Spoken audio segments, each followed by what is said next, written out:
طائف د مکې مکرمې نه لږ بار علاقه ده، یو لوی غر دی په منځ کې او دا غر نه پورې غاړه طائف دی او دا په هغه وخت کې یو لوی ښار و لکه اوس یو لوی ښار دی. قرآن حکیم کې الله یو آیت کې دې ته اشاره کړې دی لولا انزل هذا القرآن على اهل قريتين عظیم. د مکې کافرو به وي چې په دې علاقه کې خو دوه لوی کلي دي، لوی ښارونه دي، یو مکه ده او دا طائف دی او په دې دواړو کې لوی لوی سرداران شته. نو یا به د طائف یو لوی سردار ته الله پیغمبري ورکړې وه یا به د مکې سردار له ورکړې وه. نو قرآن شریف کې ورته لویه قریه ویلې شوې ده، لوی کلی، لوی ښار. او د مکې په نسبت طائف په هغه وخت کې بیا آباد و، ځکه مکه مکرمه خو دشت، بیابان او شګې کاڼي غرونه دي، کرونده پکې نه کېږي، فصل پکې نه زرغونېږي. او طائف کې هغه زمانه کې ښې میوې وې، باغونه و پکې، د انګورو باغونه و پکې، او دارنګې پکې هغه زمانه کې سبزیانې به کېدلې. او کم فصل چې عام خلک په ځمکو کې کري نو ښه فصلونه پکې کېدل. او اعلی قیمتي آب و هوا هم ښه مزېداره وه، موسم به پکې یخم و، مکه خو ګرمه ده، هغې کې ګرمي هم راځي په بعضې وختونو کې، او په بعضې وختونو کې پکې داسې یخني چې زمونږ د علاقې نه پکې یخني زیات. موسم اوبې اعلی دي مکه مکرمه کې، خو بغیر د زمزم نه نورې اوبه نشته، هغې کې باقاعده ښه اعلی چینی دي، اعلی اوبه دي پکې. او د هغې زمانې چې کوم لوی عرب به و، مالدار به و، نو مکه کې به یې خامخا ځان له منډی جوړه کړې وه. لکه اوس چې دا لوی تاجر پیشه دي، د دې علاقې اوسېدونکي دي، نو په کراچۍ کې چا ځان له ځای نه برابر کړي دي، په لاهور کې، په اسلام آباد کې، پنډو کې، دې ښارونو کې دقه رنګې عرب چې کوم مالدار عرب به و، نو هغې ځان له په طائف کې باغونه جوړ کړي وو، طائف کې ځان له کورونه جوړ کړي وو، ځان له ځمکې اخیستې وې. نو طائف په هغه زمانه کې د تمدن، د تجارت او دارنګې د زراعت یو لوی ښار و. درې غټ غټ سردارانو د طائف. نو نبی علیہ السلام طریقه بدله کړه چې د مکې خلق خو بس مایوس شومته، زه ورته خیر ورکوم، د اسلام ته راغواړم، او دا ظالمان د هغې په مقابله کې ما سره دشمني کوي. نو زید ابن حارثه رضی الله عنه ځان سره واغېست او طائف ته لاړ. درې غټ سردارانو درې واړو له دعوت ته اسلام ورکړ. لیکن اتفاق ته ګوره، د حضور پاک خو دا خیال و چې که خدای دا مسلمانان کړل، دا کلي نه سیغه، د هغې سر به بیا د مکې په کافرو پرېوځي، وي به چې هغه سرداران او هغه خلک مسلمانان شو، راځه موږ به مسلمانان شو. لیکن هغې هم د نبي علیه السلام دعوت قبول نه کو، اسلام یې رانوړه. او بلکې د اسلام قبلول خو څه کې د حضور پاک شان کې ګستاخۍ شروع کړلې. او یو سردار ورته وایي چې بل څوک خدای نه منتل، نو تیو منتل او پیغمبري دله درکړه، دا یو پیغور غوندې وله ورکړه، بل څوک نه، بل څوک چا بل ته خدای ته په دې ټوله دنیا کې بل څوک نه خوښېدل، نو ته ورته خوښ شوې. بل سردار ورته څه وایي، وی ښه مکه کې خو غټ غټ سرداران، زمونږ کلي کې خو لوی لوی مالداران خلک شته، نو تا یتیم ته پیغمبري میلاو شو او دا غټ سرداران پاتې شو، موږ به ستا تابع کېږو. بل ورته څه وایي، وی زه خو دې نه پیغمبري نه منم، او ځکه ته په حق یې، نو چې څه عذاب دې خوښوي نو ووایه خدای ته، دا پیغورونه یې وله ورکړل. لیکن خدای پاک نبی کریم صلی الله علیه وسلم له عجیبه شان ورکړی. ګوره چا کې چې زمونږ دا پښتانه خلک هم کوم لوښي کې چې څومره شی زیږي پکې ورچي، یو بوجۍ ده او په هغې کې 1 من غنم زیږي، نو 2 منه پکې نشي ځایولی، که 1.5 من هم پکې اچوې بوجۍ به شلېږي. کوم لوښي دی او په هغې کې 1 کیلو پی راځي، نو ته پکې د کیلو نه زیات اچولی نشي، که زیات دې واچول پیږي به ته فایده نه ورکوي، لوښي به خلک ککړ کړي. دا یو مثال مې دله درکړه. دقه رنګې پیغمبري هم ده. پیغمبري یو ډېر لوی طاقت دی، یو ډېر لوی شان دی. پیغمبري او د الله یو ډېر لوی نعمت دی. نو دا لوی نعمت لوی لوښي غواړي. د نبی کریم صلی الله علیه وسلم غوندې شخصیت هغه برداشت کولی شي، هر سړی نشي برداشت کولی. د نورو خلقو لوښي واړي نه ورکړې ده. خدای ولا لوی اخلاق ورکړي دي، الله ولا لوی کمالات ورکړي دي. د دې وجه نه خو پیغمبري خدای ورکړه. الله یعلم حيث يجعل رسالته قرآن کې الله فرمایي وي هغه ځای زه ښه پیژنم چې کوم ځای له پیغمبري ورکوم ما ته پته ده چې دا د پیغمبرۍ قابل وجود دی او دا د پیغمبرۍ قابل وجود نه دی نو دی ملنډې شروع کړې ټوکې شروع کړې او دا خو لا وړه خبره وه دا پیغورونه خپلو غلامانو ته او بچو ته وي ورپسې شی شابسې او چې دا دوه کسه مو د دې خپل کلي نه څومره زر وویستل نو دا به کمال وکړي نو هغې ورپسې شو چغې ورپسې شروع کړې نو خاورې به یې راغېښتې او د نبي علیه السلام باندې به یې ورچولې نو کاڼي راغېښتل او په هغې یې په پیغمبر علیه السلام او په زید ابن حارثه غراز ګزارونه شروع کړل زید ابن حارثه وایي چې ما به د کاڼو د نبي علیه السلام بچ کو وي سر مې ټول زخمي شو وینې ته بهېدلې او د حضور پاک دا پنډۍ په یو کاڼي باندې ولګېدله نو دا وینې ته لاندې روانې شوې وجود یې زخمي شو خولې ته بیګې ګرمي ده دومره تکلیف کې دی نبی کریم صلی الله علیه وسلم چې وایي ما ته دا پته نه لګي چې روان د کوم طرف نه مو زم کوم خوا داسې یو لوی تکلیف په نبی علیه السلام مبارک باندې راغی حضرت عایشه صدیقه رضی الله تعالی عنها دې تپوس کوي وی دا الله رسوله د احد نه پس داسې یو ورځ په تا سخته تېره شوې ده چې ته یې ما ته ووایې وی او عایشې یو ورځ په ما ډېره سخته تېره شوې ده الله رسول څنګه وه وی ستا قوم د مکې قریشو چې کله زما تکذیب وکړو زه یې ونه منلم او ما ته یې ویې ته دروغجن پیغمبر نو زه لاړم طایف ته نو د طایف سردارانو له مې دعوت ورکړ نو هغې م ونه منلم نو هغې بیا په کاڼو را باندې شروع کړله وی عایشې په زندګۍ کې د دې نه سخته ورځ ما بله نه ده لیدلې الله ته درخواست کوي نبی علیہ السلام دغه وخت کې الله ته درخواست وکړ ای خدایا زما طاقت ډېر کمزور دی زما طاقت ډېر کمزور دی او پروردګاره زه چې د اسلام دپاره کم کوشش کوم خدایا ای دې کوشش ته الله دا ډېر کمزورې کوشش دی الله اکبر حضور پاک هغه خپل کوشش ته کمزورې الله دا زما محنت ډېر کمزورې دی خدای زما طاقت ډېر زیات کمزورې دی او الله طاقت ستا په لاس کې دی نو خدایا ګوره عجیبه لفظ وایي خدایا تا زما دشمن له زما په مقابله کې طاقت ورکړ تا خپل دشمن له زما په مقابله کې طاقت ورکړی او هغه دشمن چې ستا دشمن دی خدایا زه ورته ذلیله کېږم الله که ته زما نه راضي یې ورخه الله که ته زمانه راضي او ته زمانه خوشاله نو پروردګاره په دې تکلیفونو مصیبتونو مې هیڅ پروا نشته چې ته زمانه خوشاله دا د پیغمبر علیه السلام عجیبه دعا ده خپل طاقت ته وایي کمزوری دی خپل محنت ته کمزوری وایي هغه عظیم محنت ته او یو پټې غوندې د الله دربار کې په داسې عجیبه زاره سوال کوي چې پروردګاره زم ستا دشمن دی او زما دشمن دی هغه ته ذلیله کېږم او الله که ته زمانه راضي یې ته زمانه خوشحاله نو خدای په دې محنتونو تکلیفونو زما هېڅ پروا نشته هېڅ کار مې نشته بیا څه وایي الله ما مضبوط کا او خدای خپل دین مضبوط کا الله ما بل چاته مه سپاره خدای ما ځان ته نږدې کا او بیا اخره کې وایي لا حول ولا قوة الا بالله خدایه د دې تکلیفونو نه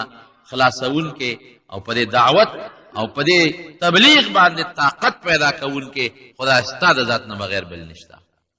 الله ته په زارې د الله سوچت کو نو یو فرشته راغله جبریل علیه السلام راغی وی دا ما سره یو فرشته ده او د الله نه اجازت وغوښته د اسمان فرشته پستا په تکلیف خپه شوې فرشتو الله ته درخواست وکړه چې یا الله دا نن خو په دې ډېر لوی تکلیف کې مبتلا دی خدای کم قوم له چې خیر خواهی له روان دی هغې په کاڼو الله یو فرشته ده دته ملک الجبال وایي غرونو والا فرشته د ده ټوله بادشاهي الله په دې غرونو باندې دله بادشاهي ورکړې ده دا فرشته ما سره ده دا فرشته در باندې سلام وایي او سلام نه پس دې د یو درخواست کوي نو حضور پاک ته تپوس وکړو وی څه وی ما الله نه اجازت غوښتې دی وی ځه لاړ شه که مدد دنه غواړي وکړه ورسره نو زما لاس کې غرونه دي که دې خوښه د طایف دا غټ غرونه به اوس اوچت کړم او د طایف د دې خلکو په سرونو د پاسه به کېدم په سرونو که داسې زه وې یا بل څوک وي موږ به څه وی مونږ وایو چې پرون نه راتلې، یو ګنټه مخکې دا کار کړی وي ښه به نه وه، دوه نه چې لس پکې د پاسه چې تباه او برباد شي. لیکن نبی کریم صلی الله علیه وسلم بیا په سترګو مبارکو کې اوښکې رالې، وی نه داسې مه کوه. او الله ته بیا زارې سره لاس اوچت کړه، اللهم اهد قومي انهم لا يعلمون. خدای دا نه پوهېږي، زه خو پوهېږم که خدای زما دې قوم ته هدایت وکړي، دا نه پوهېږي.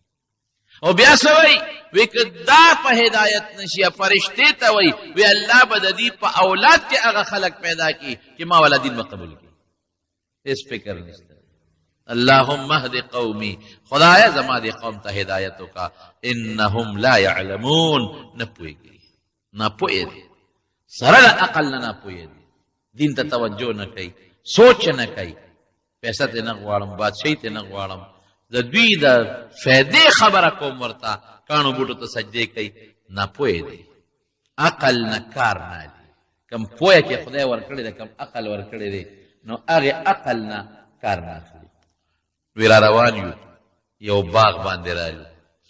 په مکه کې دوه غټ سرداران دي، د یو سردار نوم دی او نبی علیہ السلام ولې طائف ته لاړ؟ دا تاسو ته تیره جمعه ما ویلو چې د پیغمبر علیه السلام د غم کال ابو طالب وفات شو، غټ ډاټ خو هغه و، او حضرت خدیجه رضی الله تعالی عنها وفات شوه، د پیغمبر علیه السلام لویه ډاډګیره نه وه. نو دلته کې د پیغمبر علیه السلام د کور دا دواړه طاقتونه لاړل ترېنه. نو حضور پاک دا سوچ وکړه چې زه راشه طایف ته ولاړ شو. تقریبا د شوال میاشت وه، د رکوټ اختر میاشت چې ورته وایي، او لسمه هجري وه، دا لسم نبوت و د پیغمبر لسم کال. نو چې واپس راتلل نو د مکې دوه غټ کافران دي، د یو نوم عتبه دی او د یو شیبه دی، د هغې یو باغ و باغ هغې باندې راتېر شو. هغوی چې نبی علیه السلام وکته چې په خاورو باندې جامې خیرنې دي، وجود نه وینې روانې دي او په تکلیف دی، نو که انسان دشمن هم دی خو بعضې وخت کې په انسان نه نرم شي. او د حضور پاک خو ورته معلوم و چې دا خو زمونږ د کلي دی، د مکې دی، یو ډېر ښه انسان دی، شریف انسان دی، رښتونی دی، نو ړی پې نرم شو. و غټ دشمنان ړی نرم شو. نو یو غلام یو عداس د هغه نوم و عداس، هغه ته وی دا فلانکې خو نه دی؟ وی دی. یاره وی داسې معلومیږي لکه چې چا لوی تکلیف ورکړی او په ډېر تکلیف کې روان دی، دی به تږي مې غریب او دی به وږي مې. نو عداس داسې وکړه، ورشه یو څو غونچکه انګور روشو کوه مزېدار، او لوښي کې واچوه دا وله یوس.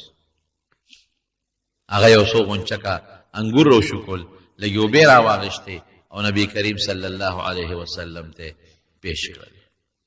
یو سوري ته نبی علیه السلام کېناست، بیا خدای ته لاس اوچت کړ، ای الله د بېکسو رب ته ګورې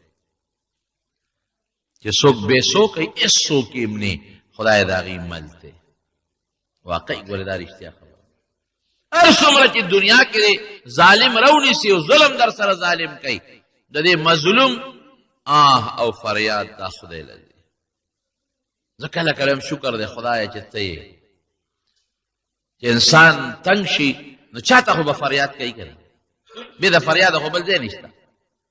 ښځې ته فریاد کوي نو ښځه دې مدد نشي کولی، بچي ته فریاد کوي بچی دې مدد کولی نشي. نو د مدد دپاره به بیا مونږ کاڼو بوټو ته لاسونه اوچتول. شکر دی خدایه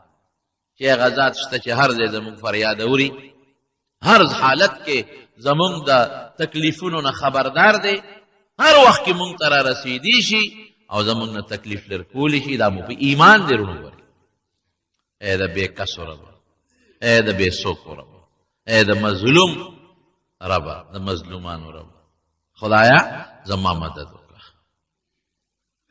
چې انګور یې ورته راوړلو څنګه یې کېښودل، نو نبي علیه السلام د هغې نه چې دانه اخېسته نو لومبی وایي بسم الله الرحمن الرحیم. نو عداس پوه شو د عیسایي و، نه عداس عیسایي مریی و. هغه وی دا دې څه ووی؟ تا څه ټکي ووی؟ هغه ته خو پته وه چې دا خو بسم الله خو د مکې خلک نه وایي، او د الله په نوم خو دا مشرکان شروع نه کوي چې دا د الله نوم یې واخېسته او بسم الله ووی. یاره دا سړی خو څه ناشنا غوندې سړی دی مکه کې خو څوک بسم الله نه وایي طایف کې خو څوک بسم الله نه وایي بسم الله وایي نو وایي دا دې څوک وایي چا نوم دې واخیسته ته څوک یې نبی علیہ السلام ورته خپل نوم واخیست زه فلان کې خلکو خو پېژنده نبی علیہ السلام دې تپوس وکړه دغه عداس نه وایي ته څوک یې د کوم ځای وایي زه د نینوا علاقې یم نینوا او دلته غلام یم نبی علیہ السلام ورته وایي ښه د یونس علیہ السلام د کلي کوم ښار ته چې الله یونس علیہ السلام لېږلی تبلیغ دپاره دعوت دپاره د یونس علیہ السلام د کلي هغه عداس بیا حیران شو وایي ته یونس څه پېژنې تا زه څه پته نه حضور پاک ورته وفرمایل هغه زما ورور وکړ هم د الله پیغمبر او د قوم د هدایت دپاره الله لېږلی او زم د الله پیغمبر یم او د دې قوم د هدایت دپاره الله را لېږلی چې دا څو خبرې د دې عداس د نبي علیه السلام سره وشوې هغه ته پته ولګېده نو عداس ورپاسېد او د نبي علیه السلام تندې مبارک یې ښکل کړ او پیغمبر علیه السلام ته فورا وایي چې د الله رسوله ما ځان سره ملګری کا رښتونی پیغمبر دین دې رښتیا دی وی اشهد ان لا اله الا الله واشهد ان محمدا عبده ورسوله مسلمان شو هغه ځای نه عتبه شیبه ورته ګوري هغه یو ورور بل ورور ته وایي لالا لالا لفظ ګورې مونږ وایو ښه لالا یا کاکا وروره سړي باندې خواصرو شو مونږ لېږلی سلو او منځ کې سړی را بل طرف ته لاړ چې عداس واپس راغی وی دا تندې دې ولې ښکل کړو وی سر عتبه شیبه ای زما سردارانو زما دې د الله په ذات قسم چې دا رښتونی پیغمبر ما ته پته ولګېدله او مې دې ملګری شوم او تاسو ته م وایم ای د مکې خلکو لوی نعمت خدای درکړی دی لوی نعمت دې نعمت نه بخوا مه ځئ دا قبول کړه دا نعمت هغې ورته وی عداس زوړ دین دی خو ګورې مه کوه مه کوه مه کوه بیا د بدر جنگ وروسته جوړ شوی دی هغې له چې کافران کله تلل نو دا عتبه او شیبه هم د یک جنگ له روان شو نو دا عداس راغی مینت یې ورته شروع کړو وی ای زما سردارانو که نور د مکې خلک زی به تاسو ملګری دی وی نه موږ ځو خامخا ځو ټول سرداران ځي موږ به پاتې کېږو تاسو یقین وکړئ چې دې عداس د خپلو سردارانو نه خپې ونیوې د خدای خاطر وکړئ مه ځئ د پیغمبر مقابلې له ځئ تاسو د خدای د پیغمبر او که زه مرګ وینم چې مرګ له ځئ ګورئ ای زما سردارانو ما ستاسو رزق خوړلی ستاسو جامه مې اغوستې ده ستاسو روزي مې خوړلې ده نو زه تاسو ته درخواست کوم په خپو درته لاسونه एकदम چې مهرباني وکړئ مه ځئ ما زه ستاسو مرګ اینم که لاړی دنیا کې هم ذلیله کېږي او آخرت کې هم ذلیله کېږي هغه منې نه شو هم حقه لاړل او دغه عتبه او شیبه خدای پاک دواړه بیا په بدر کې مرداران کړل نو چې هغه ځای نه هغه انګورو نه دانه دوی واغېستل نو نبي علیه السلام نیغ ورغې دغه عتبه او شیبه نه ورته کېناست او د اسلام دعوت یې ورکړ که خدای نبي علیه السلام په دې پوه شو چې ما له انګور راولېږل نو زه راشه دعوت د اسلام به ورکړم لیکن هغې ظالمانو م رټ جواب ورکړ د پیغمبر علیه السلام هغه دعوت یې قبول چې واپس راته نو په لاره کې یو ځای د نخله ورته وایي دا ګورې د شپې م را روان دی او دروازې م ښه دا نه چې شپې به چا سره دمه کوي په دې دشت و بیابان ځنګلونو کې شپه م تېرېږي ورځ م تېرېږي نو یو ځای د نخله ورته وایي په هغه ځای کې نبي علیه السلام مونځ کو د سار مونځ یې کو نو قرآن شریف تلاوت یې پکې کو نو پیریان خدای راوستل پیریان د عراق د علاقې دا پیریان به بر اسمان ته ختل ګرځېدل به په اسمانونو کې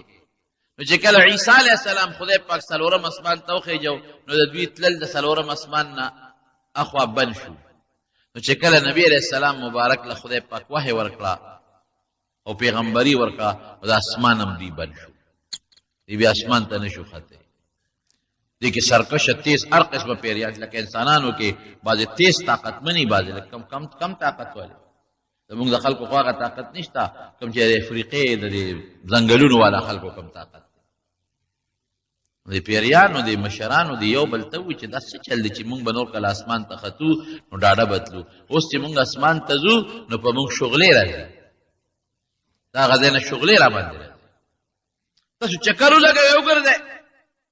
معلومات واخلئ څه چل شوی دی نو دا پیریان خواره دي څوک یو خوا داسې ناشنا کار شوی دی هر څه چې دي خو څه ناشنا کار شوی دی او هغه زمانه کې چې انسانان څنګه کم وو دارنګې پیریان هم کم دا خو ورو نسل زیاتېږي چکر ولګوئ اضربوا مشارق الارض ومغاربها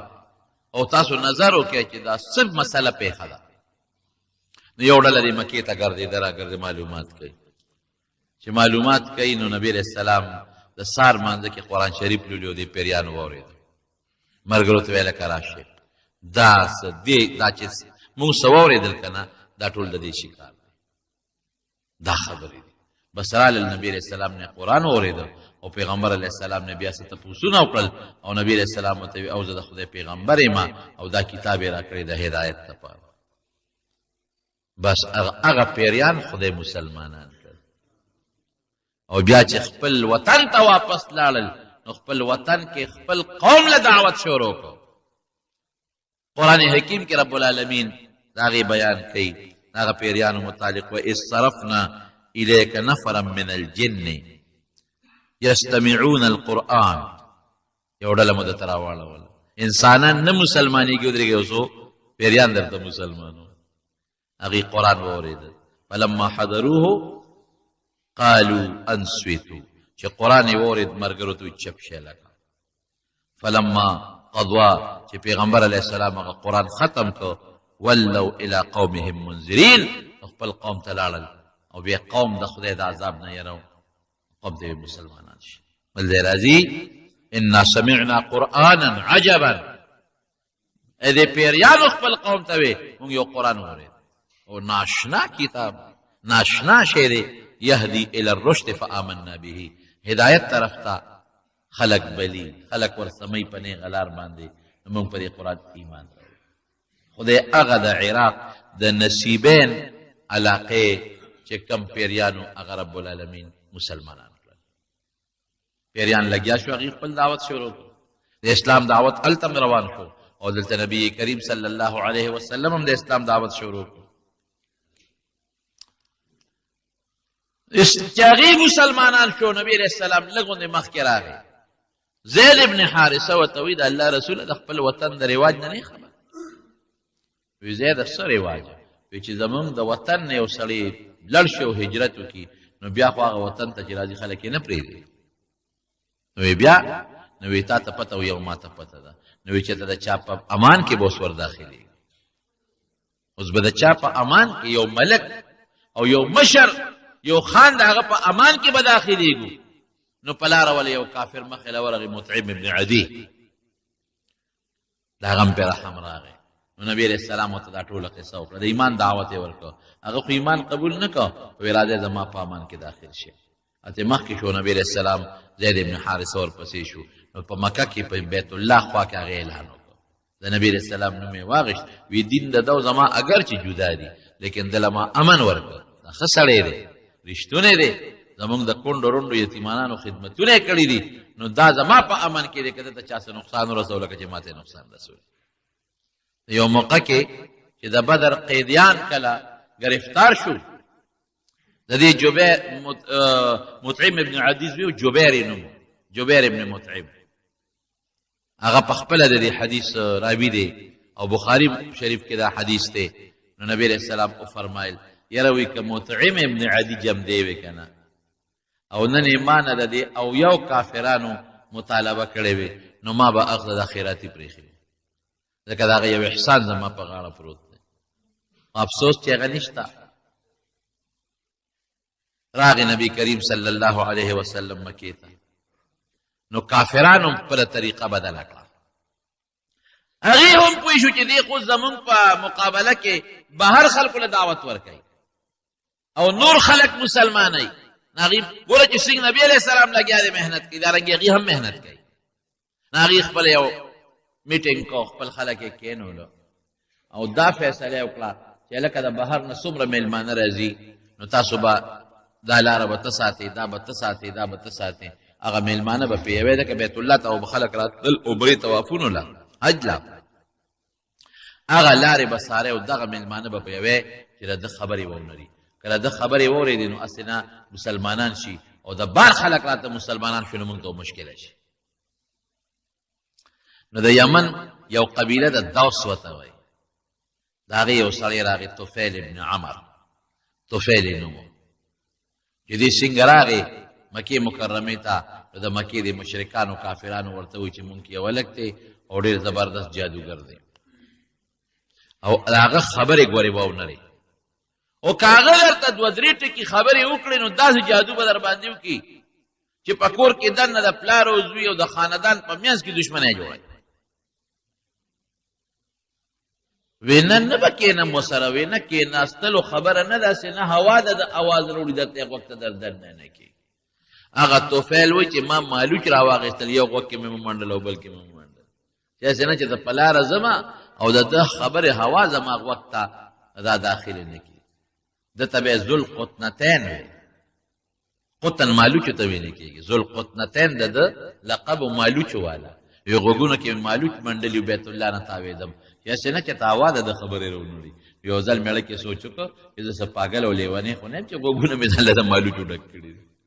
لرې که دا مالوچ مې ښکته وغورځول. او بیا مېړه کې سوچ وکړه چې راشه دی هلک له ورشه څه خبرې ترې واوره، زه څه بېوقوف او قمقل خو نه یم چې هسې به هوا خبره راوړو په ما به جادو کېږي، په ما به اثر کېږي. نو یې نیغ ورغلم نبي علیه السلام له، نو ما ورته وې چې دا خلک خو ستا خلاف دا مېلمانه منې کوي، څه چل دې جوړ کړی دی، دا څه مسلې دې جوړې کړي دي، دومره د قوم دي دشمنان دي. حضور پاک مبارک مسکې شو، ما ته وی چې د کم سیز د وجې دي ماته جادوګر وایي، ته واوره لږ نه که نه وایه. وی قرآن شریف یې راته واوره، وی قسم دی چې قرآن مې واورېده، خو دې نه دوی ما منې کوي، دا خو د انسان خبرې نه دي، دا خو د بل چا خبرې دي. هغه طفیل خدای په هغه ټکه مسلمان، خدای هدایت ورکړو. دې ورته څه وایي نبي علیه السلام ته، وی زه به اوس څه کوم، تا سره دلته ملګری به یم، ډانګ به راسرې توره به راسرې. وی نه ما ته لا خدای پاک د ډانګ چلولو تورې چلولو حکم نه دی کړی، زه ته خپل وطن ته ځه او هلته خلکو ته د اسلام دعوت ورکوه. وی هلته به خلکو ته یو نښه خو راله راکړه که یو دلیل خو راکړه چې خلک مې ومني چې زه ستا له طرف نه استاد یم. نو نبي علیه السلام د الله نه سوال وکړه، اللهم اجعل له آیة، خدای دلې یو نښه ورکړه. نو چې دا دعا یې وکړله نو تندین یې رڼا شروع شوه، لکه د بټرۍ په شان رڼا یې د تندینه شروع شوه. نو دی خو خوشحاله و چې زه دا خو زما یو مضبوطه رڼا ده او زه به قوم ته یم، نو قوم به زما دا خبره ومني. نو چې څه منځې لاړ نو بیا وایي چېرې دا رڼا خو مناسب نه ده، خلک به وایي چې دا په تندي ستاسو اثر وشو او د برګې مرض دی پې پیدا شو، او دا خو د هغه برګېتوب هغه دغه دی څه ورته وایي هغه چمک دی. نو الله تعالی د خلکو سره چا سره کونټۍ وي چا سره چابکي، نو خدای هغه رڼا را د چابک ته را منتقل کړه. نو چابک به یې اړقاو لکه د بېټرۍ غوندې رڼا به یې کول. راغې قوم ته، قوم ته یې دعوت ورکړ، لیکن خپل د پلار نیکه دین پرېښودل څه اسانه خبره نه. 6 کاله 8 کاله د په خپل قوم کې تېر کړل، خو ډېر کم خلک مسلمانان شو، ډېر کم خلک. نو یو ځل راغی نبي علیه السلام ته، بیا د هغه وخت و چې نبي علیه السلام مدینې منورې ته هجرت کړی و، 9مه هجرت کې دی نبي علیه السلام له راغی، وی د الله رسوله زما قوم دوس ته خیره وکړه چې خدای پاکې هلاک کړي، ځکه زما په کلونه وشو چې لګیم دعوت ورکوم او تا چې راله کومه نښه راکړې ده هم ورته ښکاره کوم او بیا هم زما قوم نه مسلمانېږي. نو نبي علیه السلام بیا مسکې شو او لاس یې اوچت کړل، وی اللهم اهد دوسا وأت بهم، خدای د قوم مسلمانان کا خیره یې ورته ونه کړه او خدای ټول دلته راوله. زه وایي ما ورته دعا وکړه خدای به د قوم مسلمان کړي. ټول مدینې منورې ته راغلل، نبی کریم صلی الله علیه وسلم په لاس بیان کړ. نو کافرانو به کوشش کوي چې د بار نه څوک رانشي او نبی علیه السلام سره ملګرو نشي، او نبی علیه السلام دا محنت کو چې د مکې د خلکو په غیږ باندې د بهر خلکو ته دعوت ورکو چې خدای د بار خلک مسلمانان. د حج موقعه او د 11 هجري و 11 نبوي و نبوت 11 کال د مدینې منورې یو 6 کسان ملګري راغلي حج، 6 کسان. او د مدینې له خلکو، مدینه کې يهوديان اوسېدل، د مدینې د زور نوم یثرب و یثرب، سره بیماری ته وایي چې څوک ګوره ناجوړه و. او مدینه منوره کې صحابه کرام وایي چې موږ بیلاړو نو د مدینې په دې لفتو کې به دا بدبو یې وبه دی وبې مالګینې به ډېره زیات بیا د نبي علیه السلام په دعا باندې خدای پاک د هغې د هغه مرض او بیماري لرې کړله او هغه اوبه وله خدای برابر کړې نو نبي علیه السلام ته نوم بدل کړه نو مدینة النبي نوم یې غلط کېښود د پیغمبر مبارک ښار نو اوس چې مدینه منوره نوم دی دې کې اصل دې کې یهودیان اوسېدل او دا چې کوم د مدینې خپل خلک ورته مونږ وایو انصار دا د یمن نه راغلي یمن کې خلکو نافرماني وکړه یو لوی بند د باراني اوبو یو ډیم و ډیم هغه بند خدای پاک راوشلو سیل العرب خدای راوشلو د یمن هغه ډیم چې کله وشلې د هغه اوبه او په دې غاړو باندې کوم بوټي و باغونه هغه باغونه ټول شاړ شو باغونه لاړل هلاک شو او خلک یو خوا بل خوا لاړل خلکو هجرتونه شروع کړل نو یو دوه خاندانونه مدینې ته راغلل یو ته به اوس وی بل ته به خزرج وی د دوی خپل نوم ابن قیلاو دې دواړو قومونو دلته مدینه کې خپل رهایش اختیار کا نو د مدینه یهودیان خو پکې اوسېدل هغې سره تعلقات به غمخادي وه نو د مدینه یهودیانو به د آخر زمانې د پیغمبر خبرې کولې چې د آخر زمانې پیغمبر به راځي او دا صفت به وي دا صفت به وي دا صفت به وي لکه اوس چې موږ د عیسی علیه السلام بیان کوو چې عیسی علیه السلام به راځي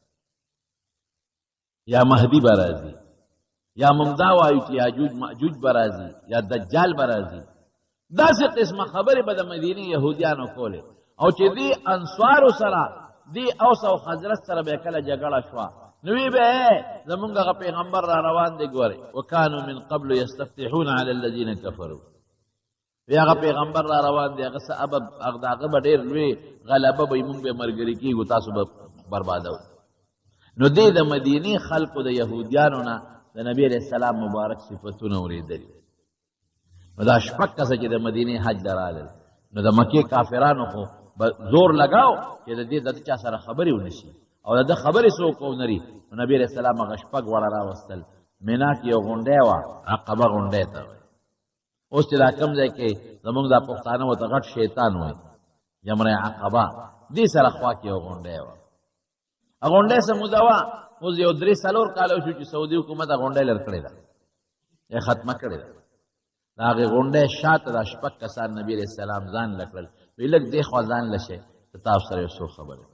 هغې ځان له شو چې ځان له شو نبي علیه السلام علیه السلام دعوت ورکړ هغې کې د پیغمبر علیه السلام خبرې واورېدې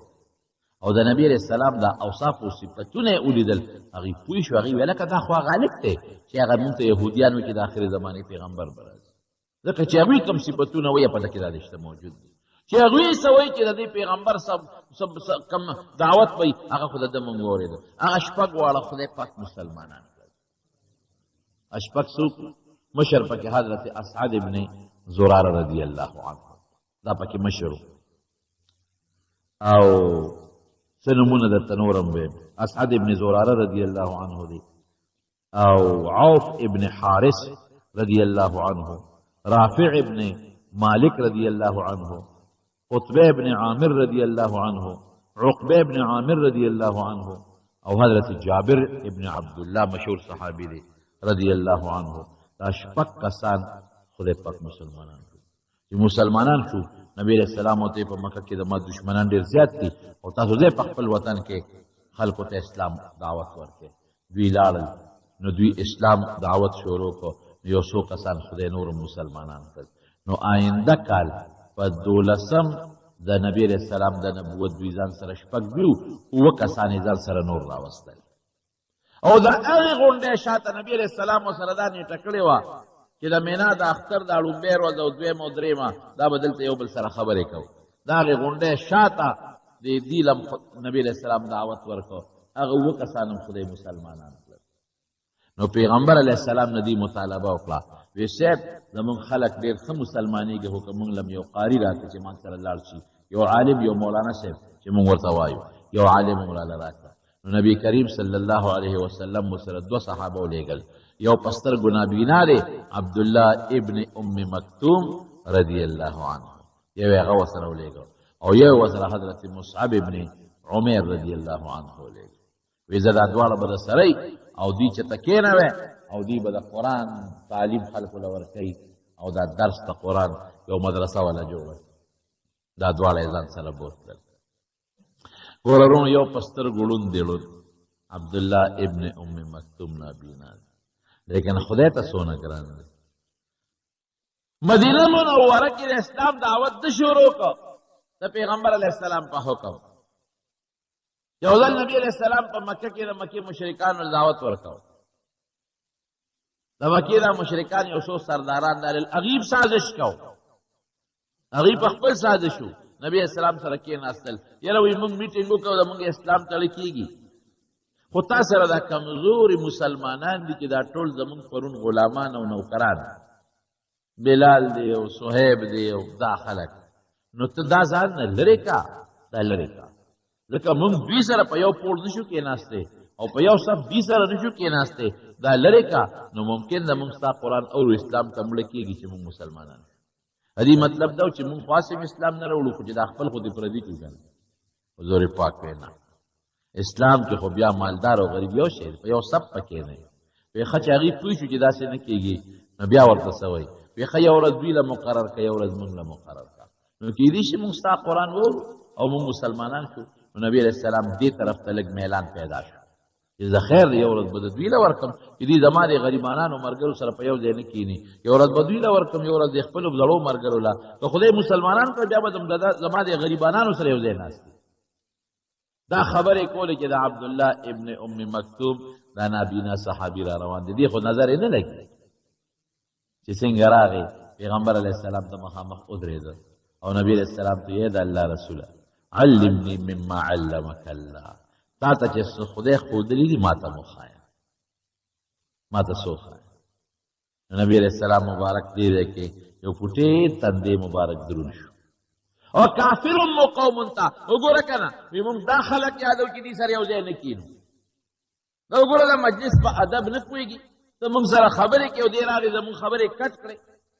موږ ځان نه مجلس کوو زموږ مجلس یې خراب کړ. نو حضور پاک په دې نابینا صحابي لږ یو پوټې غمجن شو چې دې وخت کې ته څه له راځې د خدای بنده هلته کښېنه دې سره زه فارغ شم دا کافران دي دعوت ورکوم که خدای مسلمانان دي دې وخت کې ته ولې راځې. فوراً قرآن شریف کې الله آیت نازل کو پیغمبر علیه السلام یې ملامته کړ عبس وتولى ان جاءه الاعمى وی چې دا ړوند دله راغې نو تا ورته تندې مبارک را ګونجې کړ او تا ته مخ واړه وما یدریک لعله یزکا دې خو دې له راغلی دی تا ته پته نشته دې خو دې له راغلی دی چې دې د ګناهونو نه ځان پاکول غواړي ورپسې څنګه دی او یذکر فتنفعه الذکرا دې خو نصیحت قبله دې له راغلی دی او دا چې تا نه کوم تورات تو دي خدای دې بیخو باسي روکوه دا نه مسلمانېږي در کوه. نو چې دا نابینا صحابي په حق نبی علیه السلام ته الله ملامتیا راولېږله قرآن شریف کې نو چې بیا به دې را روان و که نه نو حضور پاک به ورته د خپل ځای نه پاڅېد وی مرحبا بالذي عاتبني فيه ربي وی هغه کس ته مبارکباد دی او هرکلی دی چې د چا په حق کې د خپل رب ملامته کړی دا نابینا صحابي. اسلام کې نابینا دی یو سړی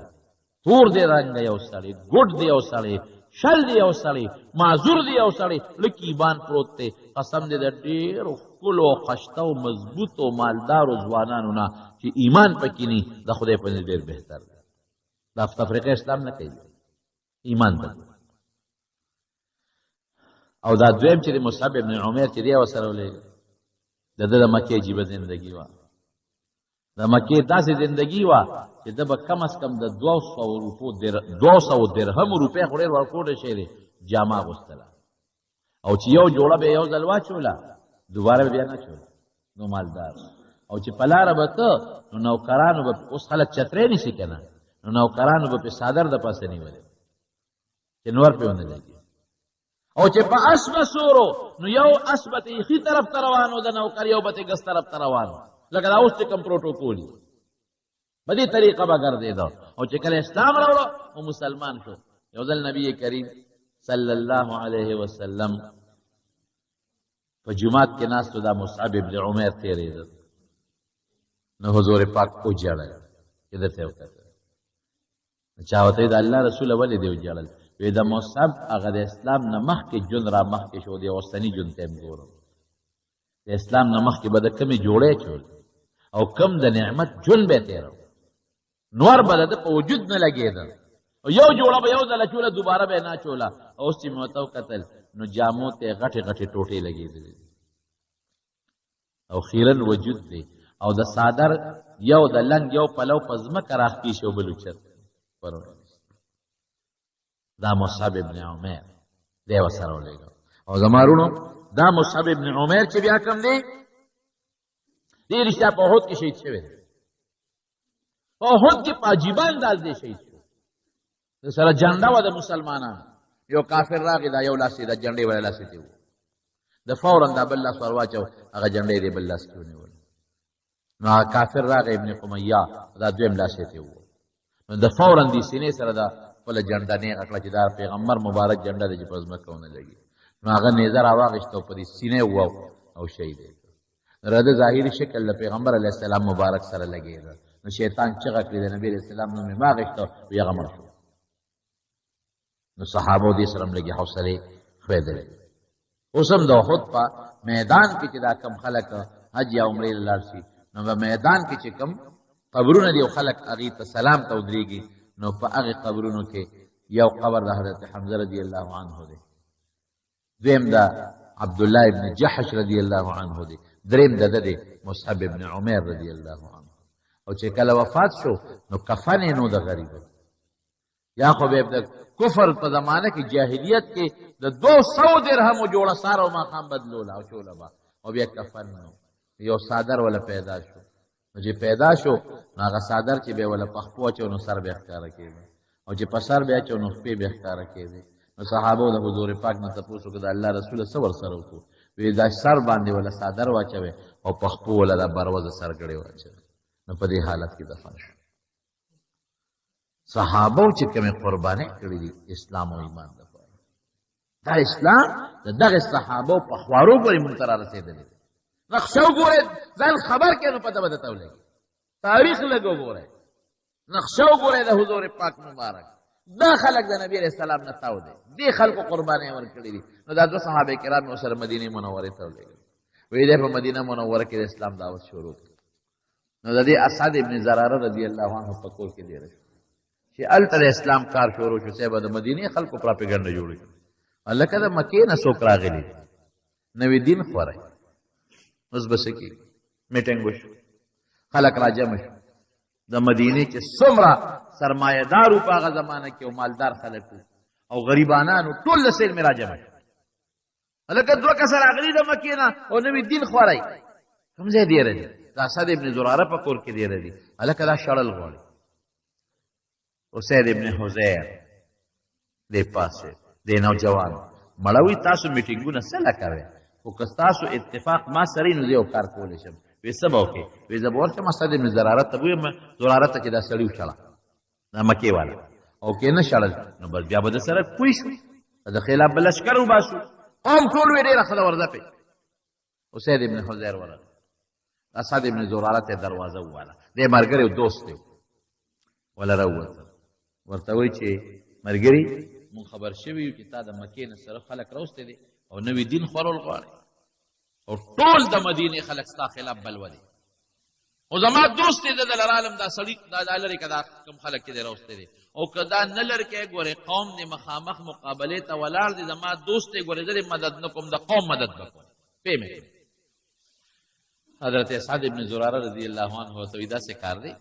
ملګري چې د خلقو سنې سنایبات په اورېدو په خبرو پسې ولې ځې راځه چې د وردن نه کوم د هغې خبرې په خپله واوره نو که د خبرې د هغوی خوښې نه شوې نو ته د مټه ونیسه زما رورې ویې ځه نو که خبرې دې خوښې شوې نو بې ګناه خلک راباندې ولې شي هغه ویره د اخو ډېره هوښیاره خبره ده ورسره دننه شو کور ته چې دننه شو هغه نابینا صحابي ته وي عبدالله ابن ام مکتوم ته وایي ته دلته غوندې خبرې واوره هغه ورته د قرآن شریف تلاوت شروع کړ اسید ابن حزیر رضی الله عنه څه واورو وایي دا زمونږ کتاب دی د هدایت کنه زمونږ په پیغمبر خدای نازل کړی دی کنه وایي ستاسو د دین څه نوم دی وایي اسلام وایي دې نه ښه شته خبرې خو بله نشته وی ستاسو په دې دین کې به زه څنګه داخل شم؟ وی خو یو دوه ټکي به ووایې داخل به شې که نه. اسید ابن حضیر کلمه شهادت وی خدای مسلمان لاړ قوم له قوم خو په تمه دی چې ودرېد یا لکه ویا خو ډېر ښه خلک وو یار او هغوی چې کوم پیغمبر یادي دا خو همغه دی چې د مدینې یهود مونږ ته یادوي او زه خو یې ملګری شوم. خدایا ته لېږل یم سلوې او ته د هغې خپله ښکار شوې دا څه دې وکړل نوجوان وې پوه نه شوې که نه هلک وې دوکې کړې. سعد ابن معاذ رضی الله عنه دی یو لوی قوم سردار دی اپاسېد وی تاسو هم ما منئ چې زه مشر یم وی او وی دا چا چې دا مسلمانان راوستي دا زما د ترور زوی دی زه ورځم ځې پې لاول زما حق دی او که پوه شو ښه دا مسلمانان یو شله خو ټیک تا او که پوه نه شو نو زما را ترور زوی دی خو تاسو سره ودرېږم هغه سره نه ودرېږم. هغې ډېره ښه دی ورغی چې ورغی د ترور زویه قوم دی ټول بلوه دی دا دې څوک راوستي دي د مکې نه او زمونږ زوړ دین پسې لګیا دي خبرې اترې کوي او خراب دین دی پلار نیکه ته زمونږ بد وایي دا لرې کوه د قوم مقابله نه شي کولی او زه دې د ترور زوی یم ګورې زه هم د سره نه شم ودرېږي قوم سره به ودرېږم. او ته څه وایي بیا وایي ترور زویه دا میندې خویندې وایي دا زره دننه شه او د هغوی خبرې واوره او که خبرې غلطې وي نو ته ما د ترور زوی په ما دې له خفه کېږي د مټې ونیسه تېو شه. وایي ډېره ښه چې ورغی همغه نابینا صحابي ته وایي یو څو خبرې ورته قرآن کې خو اثرات شته که نه هغه ورته د قرآن شریف تلاوت شروع کړو چې تلاوت یې شروع کړو نو سعد ابن معاذ هغه مشر سپین ږیری پوه شو وایي دا څه شی دی ناشنا خبرې واورېد داسې خبرې خو ما په زندګۍ کې نه دي اورېدلې ډېره ښکلې خبرې خو نشته نه نه ما ته خپل خبرې وکړې دغه خبرې دي که نه وایي دا خو ډېرې ښې دي ستاسو دین څه دی زموږ اسلام دین دی که نه زموږ د پیغمبر دا نوم دی که نه نو د یهودو نه خو دي د آخرې زمانې د پیغمبر صفتونه هر څه اورېدل وایي ښه وایي دین کې به څنګه داخلېږو تاسو سره څنګه به ملګري کېږم هغه کلمې شهادت یې ورته تېره کړه هغه هم خدای مسلمان چې مسلمان شو لاړ قوم اوس ناست دی لوی میټینګ دی چې دې څنګه ورغی اوس قوم ته وایي قومه یو خبره راته کوم زه څنګه سړی وایي ته زموږ مشر یې وایي نه زه روغ یم که لیونی نه نه ستا هم روغتیا زموږ مشر یم ته مشر لیونی وایي وایي که زه یو خبره وکړم زما ملګرتیا به وکړې خبره پې کړه د هغې خو دا مطلب و چې دی به چې راځئ چې پې ورځو نن سبا خو دې ته خلک خوشحالي راځئ چې پې ورځو وایي صاحب ته مخکې کېږه ته به مخکې مونږ به درپسې یو او شتاق یقین په خدای وکړه چې ته اډر کوه وی بلکل چې زه څه ویم منې را سره وی ښه د هغې خلکو خبرې ما واورېدې ډېر رښتونې خلک دی رښتیا دینې دی او دا کم پیغمبر چې دی دا همغه دی چې یهودیان د آخر زمانې پیغمبر یادوي او زه یې ملګری شوم او تاسو ته هم ویم چې اسلام راوړی ملګري شئ په هغه مجلس کې چې څومره په سوونو خلک ناست وو په یو جبه خدای ټول مسلمانان کړل د هغې مدرسې برکت کوټېری مدرسه زه کله کله یم خلک وایي مدرسو څه کړي د مدرسو څه کردار دی مې ستا د ایمان دا د مدرسې برکت دی که نه دی ستا د عمل د مدرسې برکت دی ستا د اخلاق نبوي د مدرسې برکت دی دا دین چې تاله راغلی دا د مدرسې برکت دی څه مدرسه وه نه لنګرو او نه باقاعده پکې اسکل دی او نه پکې کلاس رومونه دي دا پکې نشته یو رکوټې کور دی او استاد یې څوک دی هغه نابینا په سترګو ړوند صحابي او استاد دی او د قرآن شریف دعوت ورکوي د قرآن تعلیم ورکوي هغه خو ټول عربو صرف او نحوې ته ضرورت نو دې فنونو ته قرآن ښیي ورته په معنا پوهېدل د قرآن شریف اسان علم و اسان د هغې پوټینۍ مدرسې برکت ته ګوره مدینه کې خدای د هغه پوټینۍ مدرسې د برکت نه اسلام ګڼ کسان مسلمانان شو مدینې فضا بالکل بدله شوه نو په سن 13 نبوي باندې 1500 کسان د مدینې نه حج ته راتلل نو 73 کسان هغه مصعب ابن عمیر هم ورسره شو دا حج درال خو پټ نور چاته غږ نه کو چې د مکې خلک خو انتشار جوړ نه کړي نو د هغې غونډۍ شاته نبي اسلام له اطلاع ورکړه چې د مدینې خلک راغلي دي او ته راشه د هغې غونډۍ شاته نبي علیه السلام له دعوت ورکړه هغه هم خدای مسلمانان کړل نو هغې دغه وخت کې پیغمبر علیه السلام له د هجرت دعوت ورکړه وی موږ سره مدینې ته لاړ شه دلته خو تا باندې لوی تکلیف تېرېږي په ملګرو دې لوی تکلیف تېرېږي او مدینه کې الحمدلله کور په کور د اسلام جنډه ولاړه هر کور کې یو دو مسلمانان دي او قومونه مسلمانان دي هیڅ دشمن پکې نشته او که څوک دشمن شته نو مسلمان دومره دی چې غږ نشي کولی دشمن مقابله نشي کولی مسلمان مضبوط دی نو ته مهرباني وکړه موږ سره مدینې ته هجرت وکړه. حضرت عباس دغه وخت کې دله نه خو دې پوه خو د خولې لا اسلام یې نو قبول کړی. د هغه خوروارو ای د مدینې خلکه وی تاسو دې موږ نه مدینې ته بوځئ. وی ګورې دلته ټیک ته چې دې کمزورې دی خو قوم یې مضبوط دی څوک د غږ نشي کولی. او که تاسو دې مدینې ته بوته او ده ته چا تکلیف ورساو نو ګورې تپوس پې ستاسو له درېو یو کسانو نه کو ځان خبر کې. هغې ورته ویل ته مهرباني وکړه دې موږ له راکړه خدای شته کړه د خپې ته څوک ازغیم را نږدې کړي. مکه نه ده موږ یې مدینې ته بوځو ته دې موږ له را. نو نبي علیه السلام ورسره دغه وکړو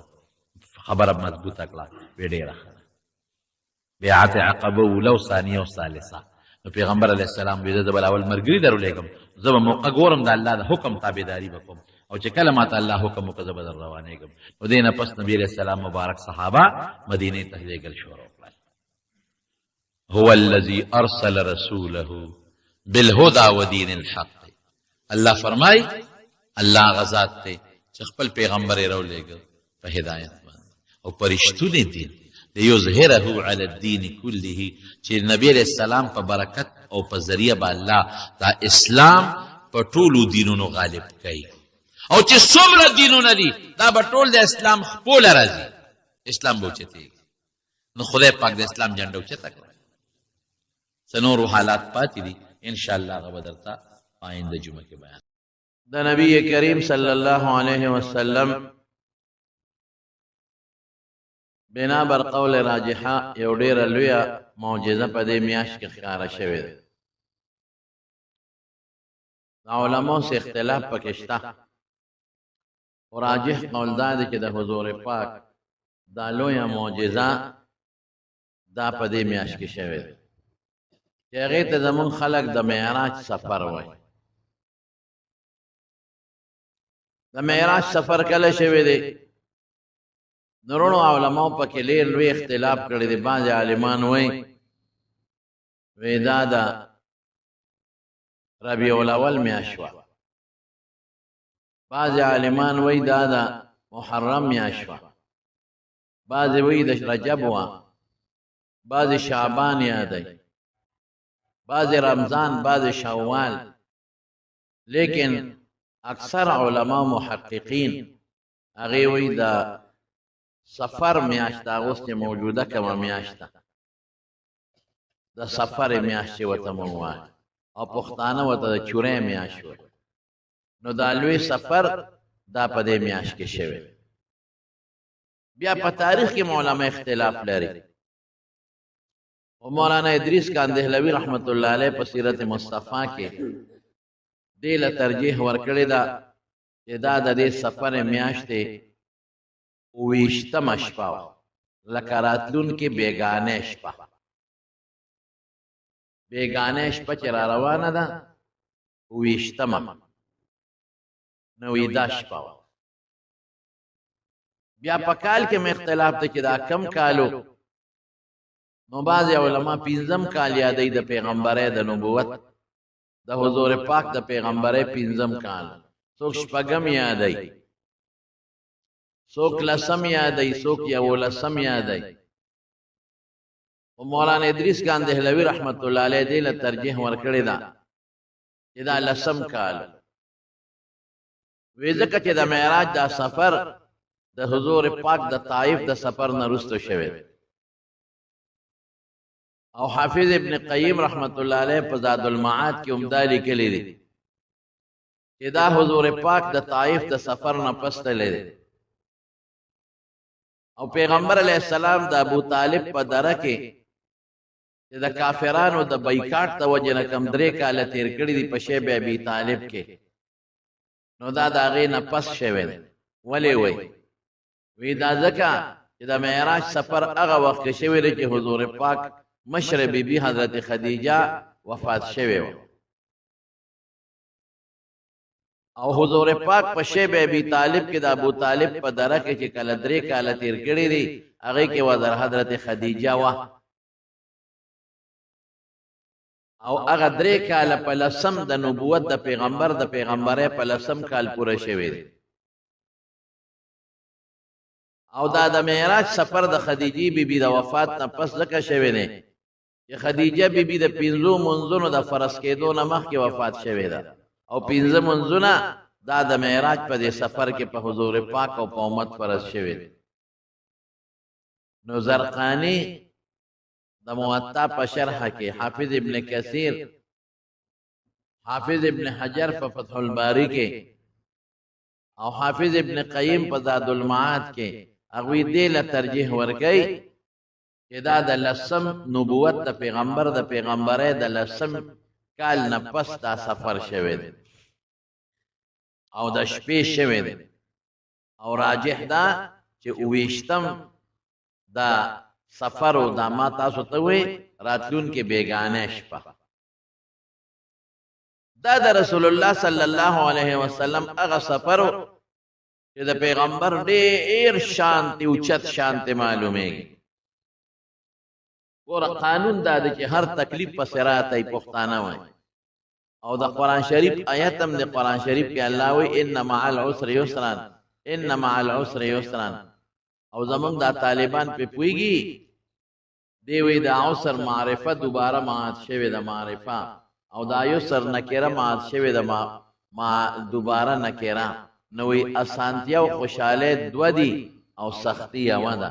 یعنی چې سختی راشي نو ډبل خوشاله به بیا خدای درکړي او چې تکلیف راشي نو ډبل راحتونه به خدای برغ راحتونه به الله پاک درکړي. نو پر رسول الله مبارک خوري تکلیفونه تیر شي ابدا ته چې دبل جمعه وایم ان شاء الله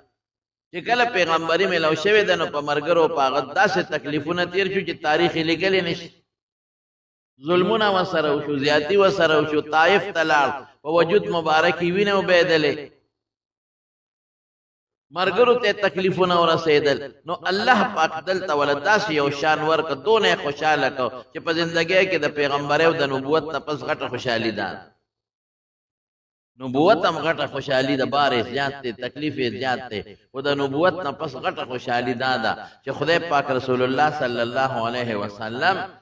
بوت بیت المقدس ته ولته پټولو پیغمبرانو ته مونږ امامت وکړو او بیا دا غدن اسمانونو ته بوت او د اسمانونو نه پورته هغه ځای ته بوت چې کوم ځای جبرئیل هم نشوتله علیه السلام دا الله عرش ته ورسید او دوزخونه په قتل او جنتونه په قتل یعنی داسې سفر یو کو او د الله سره ملاقات مش د الله سره په یو خاص انداز ملاقات شوه دی د حضور پاک د یو مینه ملاقات د یو محبت ملاقات نو دې سره د پیغمبر علی السلام هغه تکلیفونه او هغه چې څومره سختې په مکه کې برداشت کړي وي او څومره سختې په تیرې وي هغه ټول ور سره ختم شو یې خوشحالي چې راشي غم د خلکو نه یې شي تکلیف د خلکو نه بیا یې شي نو دا داسې ولا خدای یو عزت یو برکت یو داسې خوشحالي په خدای راوستا چې د رسول الله صلی الله علیه وسلم نه چې څومره تکلیفونه دا ټول ته ختم شو دا ټول ته نه یې او دا د پیغمبر علی السلام لوی شانم ته معلومیږي او د دین سباز مسلې روزي خبره آینده جمعه وې ان شاء الله او رسول الله صلی الله علیه وسلم فرمای وېزه د خپل تر د لور پکور کې ودوم او مهانه دا د حضرت علی رضی الله عنه خور او حضرت جبرئیل علیہ السلام راغی ورسره میکائیل علیہ السلام او دی پکم رالل دی بر په چترا کوش په دروازه نه دی راغل چت کولاو شو او دوی تلان درالل رسول الله مبارک تخی چې وګورا مونږ په چت رالو چت کولاو شو نته خور را پریوتا نته دوړه را پریوتا حالانکه هو کچچتون ولنټر خونو کچچتون دی خور په پرته ده د کجورو پانه په پرتی دي سانګه په پرتی دي نو چت کولاو شو نه سانګه پریوتا نه پانه پریوتا نه د کجوري د هغه چې کم سانګري د هغه یو ټوکړه پریوتا نه دوړه رااله نه خور رااله وتخی خدای پاک لکه دا یو ناشنا شی دی ولید یو ناشنا سفر بدر سره وسکیږي او د برنه په چت رالل اشاره دې تر چې د اسمان چت برته کولاویږي برابرځي اشاره دې ترې چې څنګه دا کولاو شو دارنګ به د سینه او حشق صدر باندې کیږي او سینه باندې کولاویږي او برابر سفري نو حضور پاک را پاس او په دروازه باندې وست نیغه بوت حتیم تا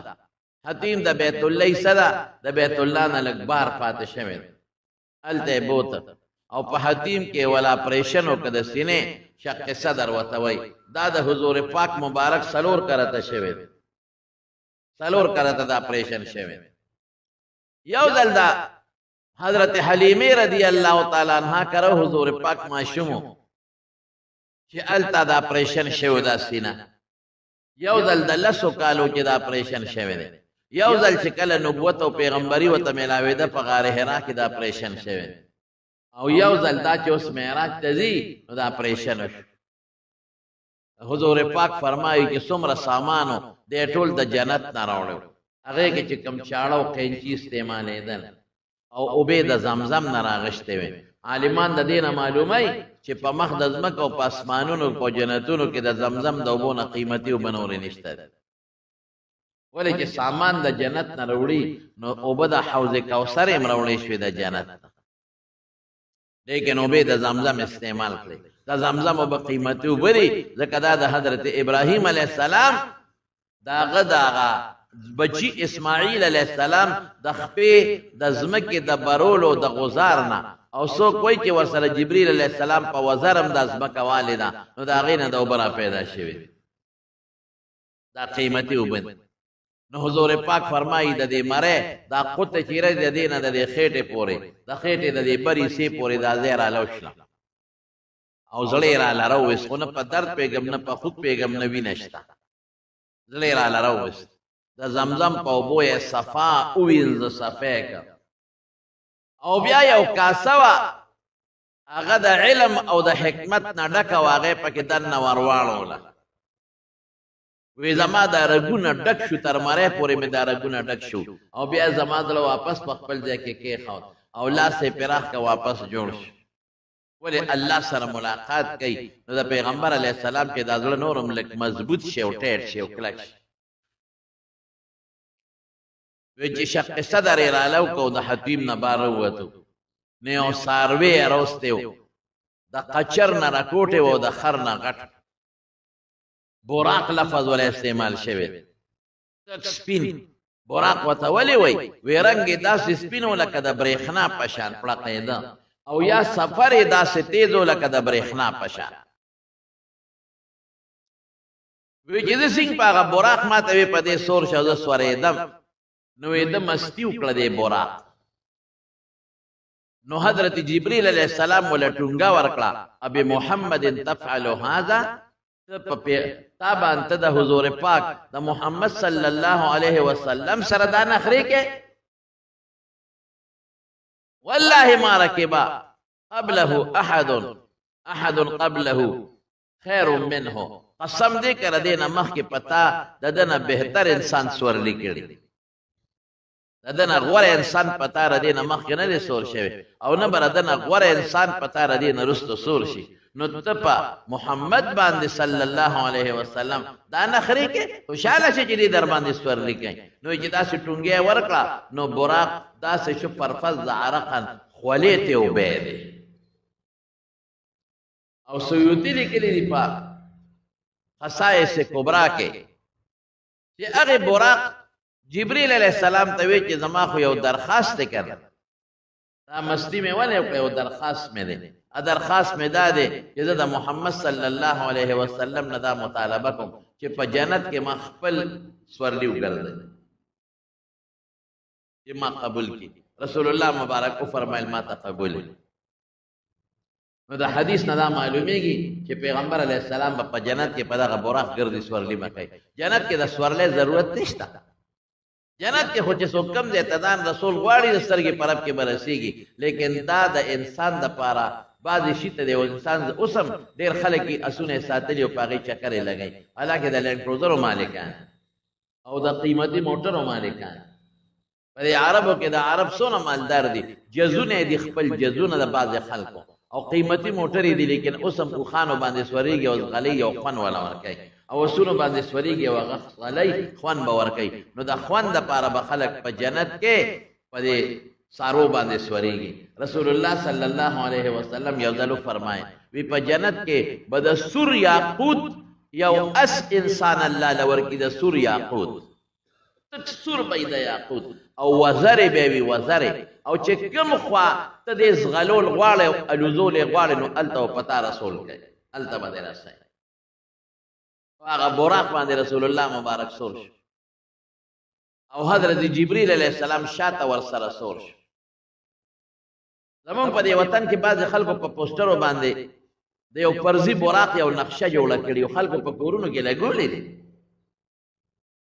یو فرضي غوندې تک سپین د اس په شکل باندې یو ساروی جوړ کړي او مخه ولا د خشته جنې جوړ کړي او لیکلي چې دا براق دا ډېر ظلم دی ګوره ولی پیغمبر علیہ السلام په داسې ساروی باندې سور شوی چې هغه د جنې په شکل دا خو د پیغمبر په شان کې ډېره غټه ګستاخي ده حد تک دی دا د کفر شی دی د کفر چې چام جوړ کړی دا بالکل د کورون نه وشلوی اوس وځوی ختم کې پیغمبر دا شان دی چې هغه به د جنې په داسې ساروی باندې به سورېږي چې د هغې مخ د ښکلي جنې وي د خشته جنې په شان دی په هغې به پیغمبر سورېږي یعنې د جنې او د ساروی مخ د جنې وي او وزر یې وله جوړې کړي د ځانه د قسته په دې دا بعضې خلک تصویرونه خرڅوي او پوسټر یې پرې خرڅوي دا سخت جرم دی او سخته ګناه ده دا قسمه پوسټر یې ورې ونه ساتئ بعضې خلک هغې پوسټرو ته ځای په ځای په کورونو کې لګولي د برکت دپاره دا براق دی براق پیغمبر په جنې سورې د عیاذا بالله توبه دا خو د پیغمبر په شان کې ګستاخ دی اوس په بعضې ځایونو کې پوسټرو کې بعضې پوسټرې جوړې شوي دي چې په هغې کې د حضور پاک قبر جوړ کړی دی بعضې پوسټرې شته پکې د نبی علیہ السلام غټ قبر یې جوړ کړی دی او شین غلاف یې پې د پاسه اچولی دی او لیکلي د حضور پاک قبر دا ظلم دی ظالمانو جوړ کړی دی د پیغمبر مبارک قبر پوخ نه دی کچه دی او د حضور پاک قبر چا لیدلی او چا ولا تصویر ایستی دی د رسول الله مبارک د قبر نه غټ دیوال تاو دی دا بادشاهان چې ورځي د هغه دیوال نه پورې غاړه ورځي په هغه دیوال باندې غلاف پروت دی د دامره پکې ځای نشته چې دا ګوته پکې قچی وردن نه کړي اوسني تاریخونه چې کم سعودي علماو لیکلي دي نو اوس هم هغوی په قبرونو کې اختلاف دی چې د قبرونو نقشه څنګه ده پته نشته وه دا ډېر مخکې د ترکو په زمانه کې پیدابر دا ګمبد جوړ شوی دی او سلطان نورالدین زنګي هغه دا بنیادونه ورنه د سکې جوړ کړي دي او بالکل مکمل مضبوط دیوال دی د سترګې چې ورته نږدې م کې داسې د قچۍ برابر د ویښته برابر رو پکې نیسي چې چاته قبر مبارک ښکاره شي نو دا فرضي قبر دی یا د چا بل ولی قبر بی یو د نیک انسان قبر بی نو خلق ورته لیکلي دا د پیغمبر قبر اسې تاسو نه تپوس کوم چې دا عام انسان قبر یو ته وایي دا د پیغمبر قبر دی عام انسان ته پیغمبر وایي دا کفر دی که نه دی خو زمونږ خلک نه پوهېږي فرضي قبر دی دا بل چا ورته وایي دا د پیغمبر قبر دی د حضور پاک قبر ظالمه د حضور پاک د قبر نه خو د سعودي باچا هم نه دی خبر هغه ته هم پته نه لګي د مدینې منورې امام هم ته نه دی خبر هغې نه غټ دیوال دی او بره ګمبد دی او دوی لیکلي دي فرضي قبر دی خدای چې د بل چا دی د هغې تصویر یې ایستی دی وایي دا د حضور پاک قبر دی او په دې فیسبوکونو او په دې موبایل هم خلک یو بل ته لیږي نو چې پردې قبر یي د یو امتي قبر یي او ته وایې دا د پیغمبر دی نو امتي ته پیغمبر ویل کفر دی کفر دا ظلم تصویرونه مه ساتئ هېڅ چا تصویر مه ساتئ بعضې خلکو د خپل پلارانو تصویرونه ځان ته لګولي دي او بعضو د خپلو پیرانو صاحبانو تصویرونه لګولي دي او بعضو د خپلو استادانو تصویرونه لګولي دي یاد ساتئ حضور پاک فرمایي لا تدخلو الملائکة بیتن فیه کلب او تصاویر وایي چې په کوم کور کې سپي وي 3 سپي خیر د ساتلی شي یو د څوکۍ دپاره سپي یو د ښکار دپاره چې په ښکار کې هغه سپي یو ګډو چیلو سره سپي ګرځي دا 3 د اجازت دی باقي سپي چې په کور کې ساتې د رحمت فرشتې به نه چې ساده نوزي نو کومه فرشته به وباسي د قهر او د غضب او چې تصویر په کور کې پروتي د رحمت فرشته خو نه راځي نو چې ځنکدن دی او ساده نوزي څوک به وباسي د غضب فرشته د قهر نو د براق د غیر زیروح تصویر لکه د غر جوړ کې د کوټې جوړ کې چې د انسان شکل پکې نه نو دا بیا خیر یا هغه تصویر چې د میانس کې کټ شوي لکه شناختی کارت له خلک جوړ کړي یا پاسپورټ له خلک جوړ کړي دا ضرورت یا په نوٹ دا تصویر دی دا ضرورت دی یا داسې واړه تصویرونه هم په بکس کې پټ ساته دې دپاره دې ساتلي که پاسپورټ ته مې جد شو یا شناختي کارت ته یا حج ته ځم یا عمرې لځم یا مثلا په امتحان ورکومه نو د هغه امتحان په فارم هم د تصویر ضرورت دی نو دغه تصویر جایز دی خو نیمه کې به پرې شوي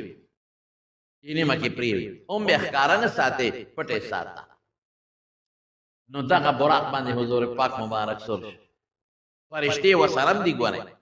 او جبريل علیہ السلام شاته ورپسې سور دی د دې نه عالمان معلوموي چې جبريل د ډېرې لویې مرتبې خاوند فرشته ده ډېره لویه رتبه ده او ډېره لویه مرتبه ده لیکن پیغمبر مبارک مخکې دی او جبريل شاته ده بلکې بعض علماو لیکلي دي چې جبريل علیہ السلام د حضور پاک هغه رکاب نیولی دی روان شو سفر شروع شو چې یو ځای ته ورسېدل نو جبريل علیہ السلام څاروي ودراو او حضور پاک ته وایي دلته 2 رکعاته منځ وکړه نفل چې نفل یې وکړل تپوس یې ته وکړه وایي د دې ځای پته راته ولګېده چې دا کوم ځای دی وینا وایي دا ستا د هجرت ځای دی دلته به ته هجرت کې یثرب ورته وایي بیا یو ځای پورې سفر وکړه چې سفر یې وکړه نو کوزې کړه وایي دلته 2 رکعاته نفل وکړه 2 رکعاته نفل یې وکړل وایي په دې پوه شو چې دا کوم ځای دی وینا وایي دا هغه ځای دی وادي تور وادي مقدس انک بالوادي المقدس طوان وادي طوا ورته وایي د کوه تور په ویښ کې دا هغه ځای دی چې کوم ځای کې حضرت موسی علیه السلام سره الله خبرې کړې او نبوت او پیغمبري ونه ورکړې هغه ځای ته ځم تلم دانش احمد هم راسره د کوه تور په ویښ کې دا ځای د مسلمانانو جومات هم دی پکې او د عیسایانو عبادت خانم ده او د یهودیانو عبادت خانم ده پکې او هغه اونه اوس هم شته چې کومه اونه کې موسی علیه السلام ته رڼا ښکاره شوې وه او موسی علیه السلام لاړ او بیا ورسره الله خبرې وکړې اني انا ربک فاخلع علیک انک بالوادي المقدس طوا بیا چې څه منځ سفر وکړ نو ورته وی ودرېږه څاروي ودراو وی دلته 2 رکعاته وکړه 2 رکعاته وکړل نو تپوس یې ته وکړه تا ته پته ولګېده چې دا کوم ځای دی وی نه وی دا د شعیب علیه السلام ځای دی مدین بیا پې مزل وکړه یو ځای کې براق ودراو وی 2 رکعاته نفل وکړه وی کړل وی تا ته پته ولګېده چې دا کوم ځای دی وی نه وی دا بیت اللحم دی هغه ځای دی چې کوم ځای کې عیسی علیه السلام پیدا شوی عیسی علیه السلام د مور نه پیدا بغیر د پلار نه د خدای نه خوا بیا پې سفر وکړه نو چې سفر یې پې وکړه نو یو ځای ته یې ورساو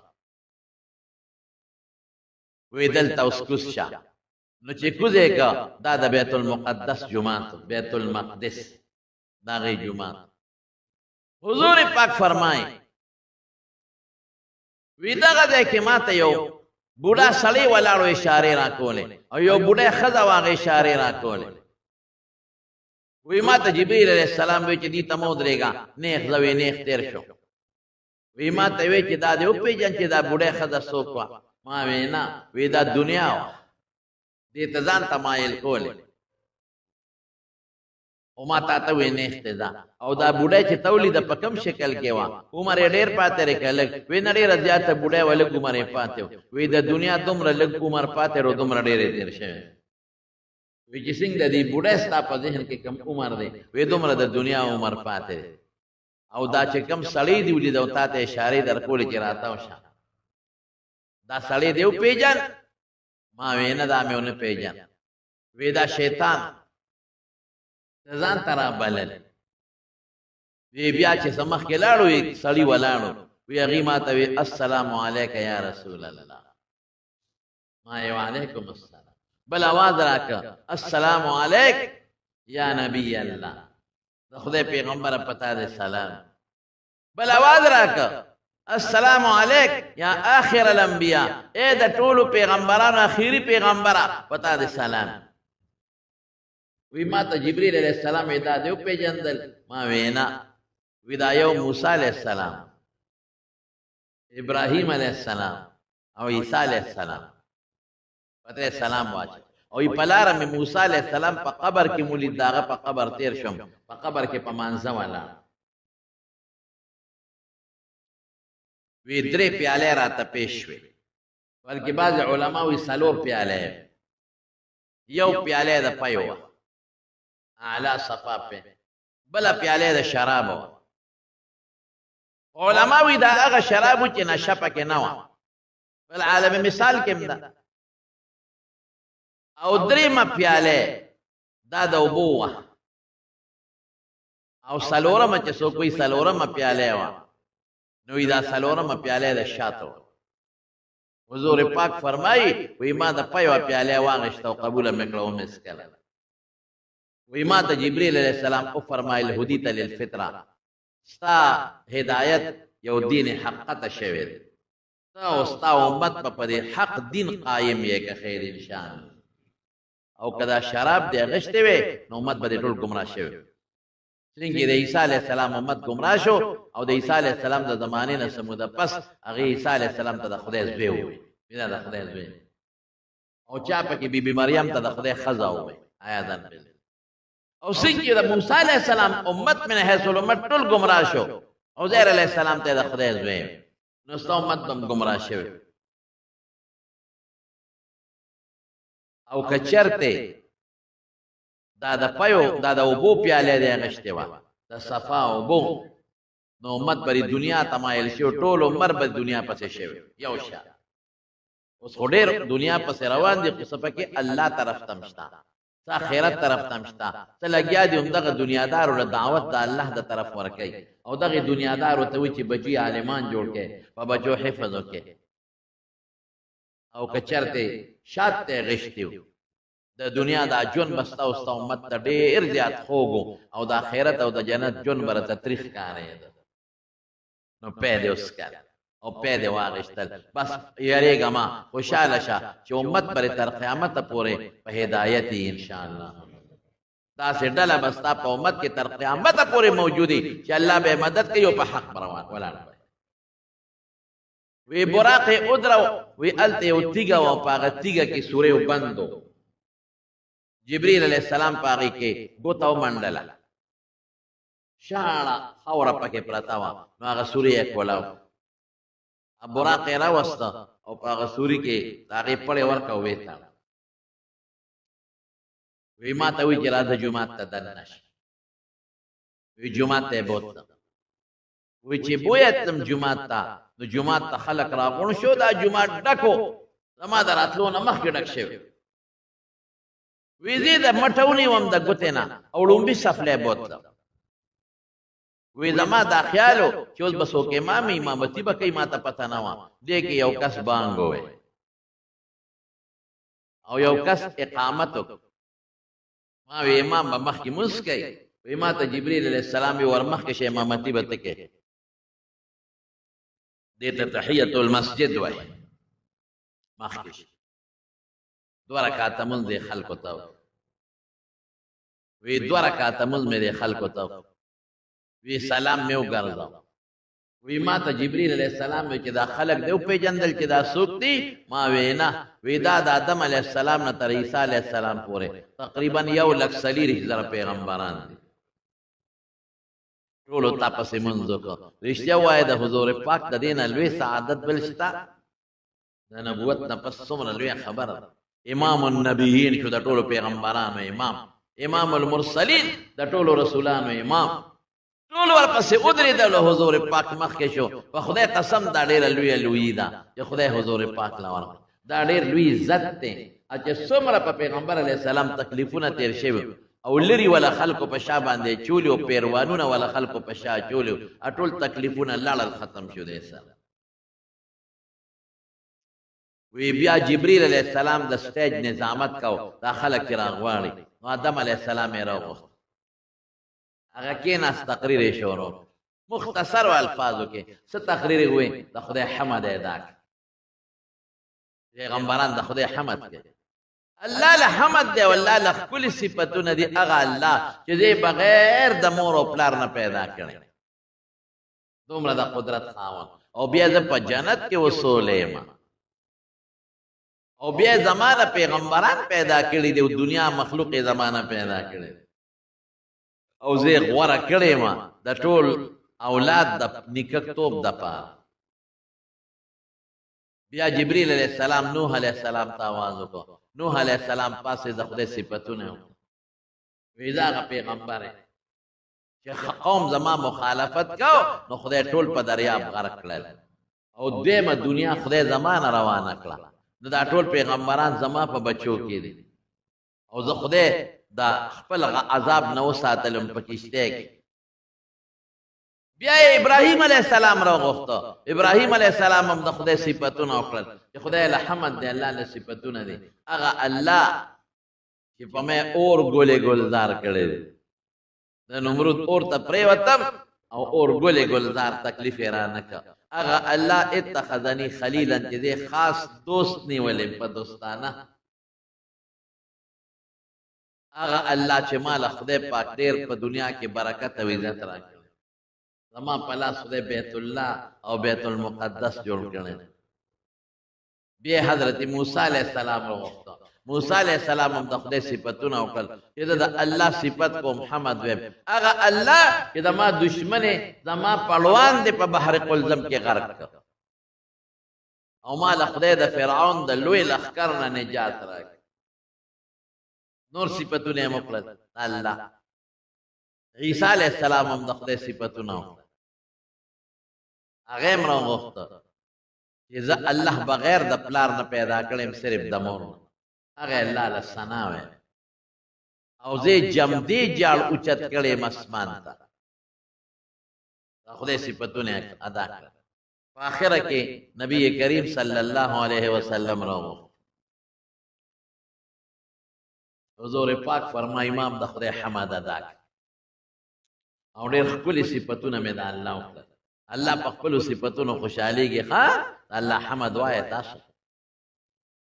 کلم چې جامه خدای درکړي او نعمت خدای درکړي نو د خدای حمد وایه الحمدلله که ته بیمار او خدای روغ صحت درکړي پوره دا بیماري او دا روغ صحت خو د خدای په لاس کې قسم دې داسې بیماران هم ولیدل چې معمولي بیماران وي او ډس چې ته مړ شي او داسې هم ولیدل چې ډاکټر ورته وایي ستا علاج نشته او خدای پاک یې جوړ کړي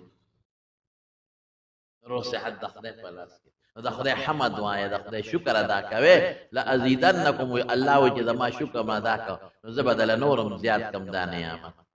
دا صحت به دله نورم زیات جامه خدای درکړه بچي خدای درکړه کور خدای درکړه عزت خدای درکړه مال خدای درکړه خوشحالي خدای درکړه په ټولو کې به وایه الحمدلله خدای الله خوشحالي ما وی د خدای صفتونه وکړه او د الله حمدونه مې وی ډېر زیات مې وی او څنګه صفت کوي ما وی د هغه الله صفت کوم چې د ټولو پیغمبرانو په آخر کې را لېږل ختم نبوت د حضور پاک نه پس نه بل پیغمبر راغلی دی نشته او نه به راشي دا زموږ عقیده د ایمان سره تعلق لري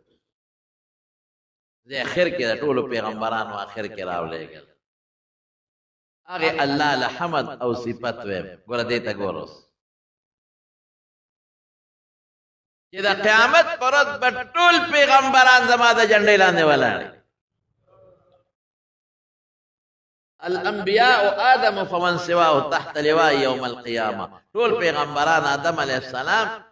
دا هغه نه والی عیسی علیه السلام پورې دا ټول به د رسول الله مبارک جنډې لاندې ولاړ ټول به پیغمبر مبارک ته راځي چې سفارش وکړي زه به سفارش کوم د مخلوق د امت سفارش به کوم دا حمدونه مې وو دا بیت المقدس کې 2 رکعاته منځ شو څومره لویه خبره څومره عزت دی موږ د حضور پاک په صفتونو کې یو صفت دا دی چې آخر الانبیاء د ټولو پیغمبرانو اخیری بل صفت دا چې خاتم النبیین والمرسلین د ټولو پیغمبرانو بالکل اخر او بل صفت یې څه دی امام الانبیاء والمرسلین د ټولو پیغمبرانو رسولانو امام مفتی شفیع صاحب رحمت الله علیه یو واقعه لیکلی معرف القرآن دا ما چې کوم آیات ورس د دې آیات په لاندې دا لیکلی چې د ابو سفیان نه هرقل د روم بادشاه هغه د حضور پاک متعلق معلومات غشتل نو ابو سفیان هغه وخت کې لا مسلمان شوی نو نا کافر نو هرقل ته وی ګوره اوسې سمود مخ کې یو بل دعوه کړې ده وې څه دعوه کړې ده هرقل وته وي روم بادشاه لکه د امریکای بادشاه وې زه په لږ وخت کې بیت المقدس ته تلیم او بیا راغلی هرقل ورته وی دا په ویښه وای بیا په ویښه وای د په ویښه تللی نو د هرقل شاته یو بوډا سپینګیری د هغوی د کتابونو مولا ابو سفیان ته وایي چې ابو سفیان دا کله یادې په کومه میاشت کې یادې او په کومه شپه یادې هغې خو دا ټوکو ټقالو دپاره وی دا په پلانکې میاشت کې او په پلانکې شپه هغه بابا هرقل ته وی صاحب دا ټیک وای دې ته راغلی دی بیت المقدس وی تا ته څه پته لګي وی په دغه ورځ چې دا دی کمه ورځ او کمه میاشت او شپه یادی وی د بیت المقدس خدمت ما کوه اصل دا بیت المقدس راجح د بیت المقدس هم ویلی شي د بیت المقدس خدمت ما کوه نو وی چې خلکو منځ وکړ ماسخوتن او تلل نو زه لاړم ما دروازې بندولې نو چې کومه مرکزي دروازه وه مې بندوله نو نه بندېده په جومات کې قیمتي سامان پروتو ما وی دا خو کولو پاتې شي غل د شپې رانه شي غلو نه کړي نو لاړم ترکان پس امې راوست ما وی دا دروازه نه بندېږي ترکان ځان سره سامان راوړ چې ویې کتل نو د دې تنبې د پاسه پخوانه تاسو ته پته نه لګي او پخوا به دا چوړ تنبې به وي په لاره سره د چوړ به باره به یو تخته وه بره پلنه تخته به اوس هم زړو کورونو کې شته بلکل داسې بره تخته به و یو به لاندې نو په هغه ور کې به بره داسې یو چوړ غوندې و او یې په تخته کې په سوري کې ورکړی او یو به لاندې و قبضې به نه وې او پکې هغه چوړ به تاوېده نو یې ما ته ترکان وی چې دا بره کومه تخته ده نو دا په دروازه راښکته شوې ده دا تنبې نیولې ده او بره پې د دیوال زورم دی نو دا اوس نه کېږي دا به د سبا په رڼا کې دې سره ګورو دا پله به تې اوچته و پله ورته و دا به اوچته و چې دا چوړ خلاص شي نو دا به بندېږي وی بس د لاړم کور ته وی سار کې رالم او دروازې ته مې وکتل داسې مې ګوتې یوړې دروازه کولاو شوه بنده شو چې مې وکتل ټیک ټاک زه حیران شوم چې خدای بېګا خدا نه بندېدل په ترکان هم نه شوه بندولی اوس دا دې بندېږي کولاوېږي وی چې بار ته ووتم نو هغه تیږه چې مخکې به پیغمبران راتله او هغوی به پورې خپل څاروي تړل وی هلته چې مې وکتل نو هغه تیږه کې چې کوم سورې او پیغمبرانو به خپل څاروه پړې په هغې پورې تړه هغه سورې کولو شوی او پړې به پورې هم تړلې د پړي هغه داغ پې د پاسه پروت او د تیږې خوا کې د څاروي د خپو نښې م وې او خاشړم پراته بس ما وی دا د خدای څوک نیک بنده دی جومات ته د شپې راته نو په دې وجه دا دروازه یې زما نه کولو پرېښې ده اوس ګوره که دروازه بنده هم وي نو فرشتو کولاولی شو دا څه مسله نشته چې جبریل علیه السلام په چت راکوزېږي نو دروازه نه شي کولاولی څه لیکن دا خدای دې مخلوق ته ښودله چې پته دې خلکو ته مو لګي دا د هرقل ته پته ولګېدله بوډا بابا ورته وویل چې دا داسې شوې ده وی ما وی د خدای څوک نیک بنده راغلی دی نو چې دا دې وایي چې دا پیغمبر راغلی دی د آخرې زمانې او دې کې مونځ کړی نو دا ټیک وایي دا نښې ما لیدلی دا لوی سفر د حضور پاک مبارک دا لویه معجزه ده معجزه څه ته وایي معجزه دې ته وایي چې داسې یو کار د پیغمبر نه صادر شي یا د پیغمبر په مخ کې د هغه د منشا مطابق چې هغه د عقل نه اوچت عقل یې نه مني دا عقل مني وی براق بسونه سفر کو وی چې کوم ځای به نظر لګېده هلته به یې خپې خاونده په ډېر لږ ساعت کې په څومره ساعت کې دا سفر شوی دی قرآن شریف کې الله فرمایي سبحان الذي اسرى بعبده لیلا هغه ذات د هر عیب نه پاک دی چې د شپې خپل بنده بوتلی دی لیلن زمونږ دا طالبانو اسرا خو اسف د شپې تلو ته وایي وی دا لیلن ته پکې څه ضرورت دی دی ورته تجرید وي تجرید به پکې کوم دې کې اشاره دې ترې وي دا تنوین د تقلیل چې د شپې په ډېره معمولي څه کې پیغمبر مبارک دا سفر کړی ډېر لږ ساعت دا معجزه موسی علیہ السلام په قبر کې ویني موسی علیہ السلام هلته په دغه کې ویني په بیت المقدس کې ویني او دا پیغمبران دلته ویني او بیا چې اسمان ته خيږي الته د پیغمبرانو سره ملاقات کیږي دا ټول معجزې دي دا پیغمبرانو معجزې دي او د حضور پاک معجزه ده او الله قرآن شریف کې وایي که څوک وایي چې دا به څنګه یو دا خدا سره په ایمان نه بخلاص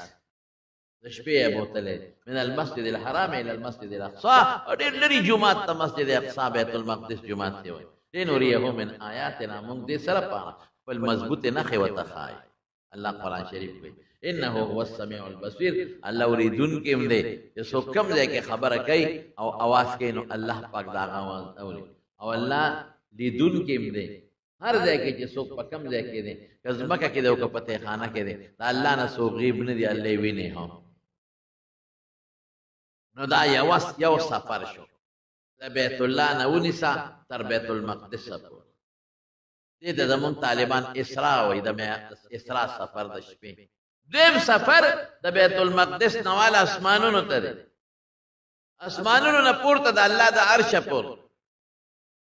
او بیا جنتونه هم لیدلې دي او دوزخونه هم لیدلې دي او د پیغمبرانو سره ملاقات هم شوه نو دا دویمه حصہ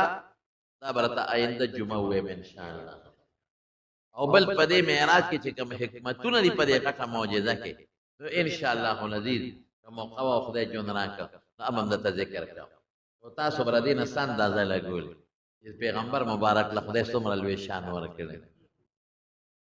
دا اندازه به تاسو لګول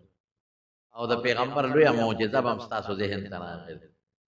او پدې بم خوشوي چې د هر تکلیف او د مصیبت نه پس خدای راته راولي او خدای خوشحالي راولي چې څومره تکالیف په حضور پاک تیر شوی نو خدای ولدا داسې سفر ورکړي چې د پیغمبر مبارک نه غټول تکلیفونه او غ مصیبتونو غمونه ختم وي دا زمونږ د جمع مرګري د خوشرنګ لاله خدای پاک دی وبخي هر جمعه مستقل براته او دغه ځای بناس مستقل هر جمعه نن نشته مستقل 13 جمعه خدای ما سفر او ترم کراچۍ ته زنوم راته مرګرو چې 13 جمعه راغلی مرګ ولا خدای کم مرګ ورکا د سار منزل ته او موټر سایکل سره اکسیډنټ کو غریب لا وفات نیک انسان او خوشرنګ لاله خدای پاک دی وبخي او زمونږ د جمع مرګره چې انسان نه جدا شي بنده خفکیږي خدای پاک دې خیرت خوشاله نصیب کړي الله دې ټول وارثانو او بچو له صبر ورکړي خدای دې ول لوړ مقام د اخرت ورکړي والد صاحب حاجی محمد صاحب زمونږ د باباجي خاص دوست په خاص دوستانو کې باباجي هغه خاص دوستانو باندې یو پکې دی دې خدای وبخي او دې خدای وبخي الله دې وارثانو له صبر ورکړي د چارباغ مختار وفات شوی دی او د خټ عنایت الله خان ماستر وفات شوی دی او دا بازو په درازق صاحب دعا ټولو ته کوي چې خدای پاک یې مغفرت نصیب الله د ټولو د آخرت خوشاله نصیب او لوی سفر د راحتونو کې وارثانو له صبر ورکړي باندې دوستان دې دعاګانې غوښتي دي ما ته ډېر مرګري ټلیفونو کې دعا کوي چې چام دعاګانې غوښتي دي خدای دعاګانې ولته قبول کړي زموږ د جمعه کې زموږ یو مرګري دی دا ګوره موږ له دغه ولګو دا ټیلونه را لګول په جمعه ولا کار پکې پاتې د نورم کوي حاجی صاحب دا حاجی نظام الدین حاجی صاحب زموږ ډېر ښه دوست دی ډېر جمعهونه یې جوړ کړل الحمدلله خدای دې ول ټول قبول کړي او دا زموږ د جمعه کې جمعې پر ورځ راغلی او دا کار پکې زکوم ورسمره جمعه خشته شو مزیدار دا خدای کور چې څومره خشتای هغه مرخوانه کوي خولي جمعه عثمان رضی الله عنه جمعه څومره خولي کړو مسجد نبوي موږ خو جمعه ته او د بار دل هغه جمعه ته کومرو هغه اخوې سم جوړ کړه دله مونږ چندې نری غوښته عام په جمعه کې به اعلان کاو خدای جوړ اوس هغه اعلان ځکه نه کو چې جمعه جوړ دي صرف دا دغه پاتري دا پیرونه پاتې خدای پاک دا غي بندوبست حاجی نظام الدین صاحب دی هغه بچی دی زبیر صاحب یو بل بچی هم دعا وکړه چې خدای خوشاله دي الله د آخرت خوشاله نصیب کړي د دنیا خوشاله نصیب کاروبار کې الله برکت واچي او دا چې کوم جمعات کې کوم مهنت او خدای دې ولا قبول کړي نور چې څومره جمعاتونو مدرسو سره تعاون کوي الله دې ولا قبول کړي او زموږ دا باقی کار پاتې لري چې زموږ خیالدار چې چت باندې دغه ولګو ته ویل ها سیلینګ دې ته امنیت دې د سیلینګ بس خدای باغه مو کې ان شاء الله او دغه اخوا د جمعه د صد لارې نه پورې غاړه چې د